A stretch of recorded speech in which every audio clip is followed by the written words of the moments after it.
Hi everyone, it's Jennifer, and I've got my stitch marker advent calendar.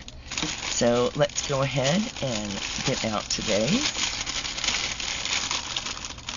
Alright, so we have today's, oh, a little heart came out with it, and here is today's. So, day 11. So let's check it out. Oh, a second heart came out with it.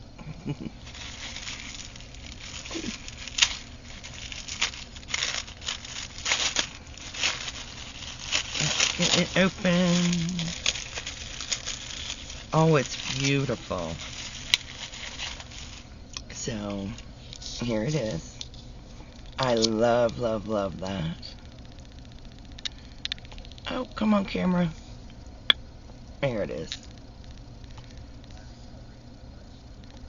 It's so cute. So I really like that. So I'm going to show you the ones I've already received. Again. And I'll add that one to the clip. So here is the first 3.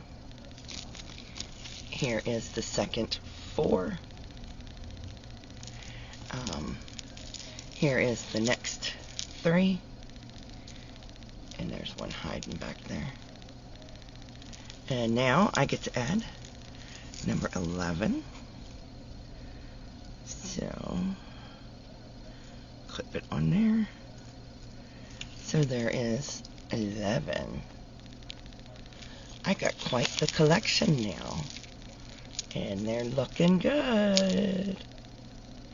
So I'm loving these, Ellie. These are fantastic. So stay tuned for tomorrow for day 12. I'm rather excited. So please stay safe, be kind to one another, and as always, happy yarning. Bye now.